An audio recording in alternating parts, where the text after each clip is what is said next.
नमस्कार दोस्तों, स्वागत है आरजी टॉक चैनल पर। आज 6 दिसंबर 2025 सोमवार। उम्मीद है आपका दिन शुभ और मंगलमय हो। दोस्तों, रोज की तरह आज भी हम लेकर आए हैं देश की 50 बड़ी खबरें। वे खबरें जो आपको गोली मीडिया आपसे छुपाती रहती है।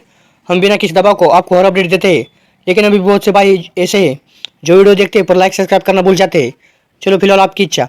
अब बढ़ते हैं सीधा आज की सबसे बड़ी और सबसे अहम खबर पर। पहली खबर, संजय सिंह का मोदी शाह पर करारा हमला। आपके वरिष्ठ नेता संजय सिंह ने मोदी और अमित शाह की जमकर क्लास लगाई है और कहा, आपकी डबल इंजन सरकार अब कबाड़ा इंजन बन चुकी है।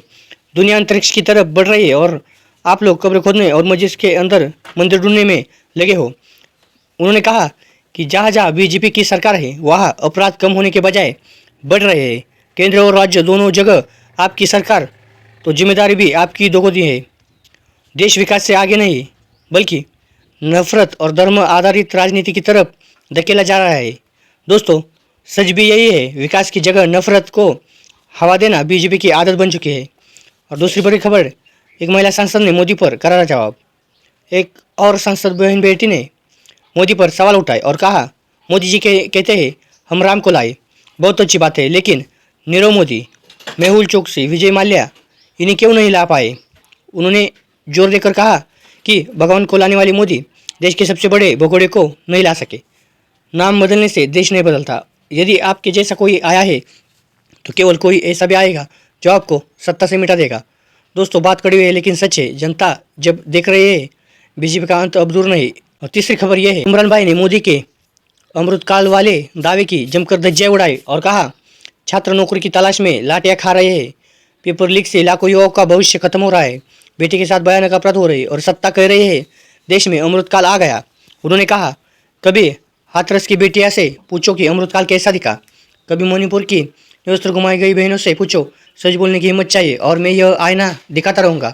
दोस्तों, आप भी कमेंट करके बताओ, क्या किसी को अमृतकाल दिख रहा है।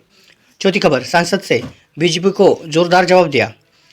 एक सांसद बहन ने कहा, अगर बंगला बोलने वाला बांग्लादेशी है तो हिंदी उर्दू बोलने वाली बीजेपी को पाकिस्तान भेज देना चाहिए। उन्होंने साफ कहा, भाषा का किसी की राष्ट्रीयता से कोई संबंध नहीं। अगर बंगाल में रहने वाले बंगला बोलते हैं तो उन्हें बांग्लादेशी कहना बेवकूफ़ी नहीं है। बीजेपी लगातार भाषा और धर्म के नाम पर देश को बांट रहे हैं। पांचवी खबर, अमित शाह ने अहमदाबाद में स्वदेशोत्सव 2025 का उद्घाटन किया।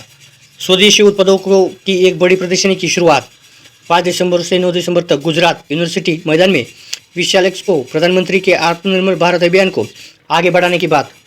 छठी खबर, मथुरा के गांव के नाम से छेड़छाड़। मथुरा में दिल्ली आगरा हाईवे पर अकबरपुर गांव में बोर्ड पर कालिख पोत कर किसी ने रघुपुर लिख दिया। शक है कि कदम बागेश्वर धाम धीरेन्द्र शास्त्री की टिप्पणी से प्रभावित है। सातवीं खबर, सोनाक्षी और जैर के रिश्तों में तूफान। दोस्त की शादी बची तो फल थेरेपी के कारण रिलेशन में बहुत तनाव था, समझ बढ़ाने के लिए दोनों ने प्रोफेशनल मदद ली। आठवीं खबर, पुतिन की भारत यात्रा पूरी। मोदी ने खुद एयरपोर्ट पर जाकर स्वागत किया। वापसी से पहले पुतिन को दिए गए खास तोहफे, भगवद गीता, असम की चाय, कश्मीरी केसर और भारत के कई पारंपरिक उपहार, भारत संबंधों को और मजबूत बनाने की बात।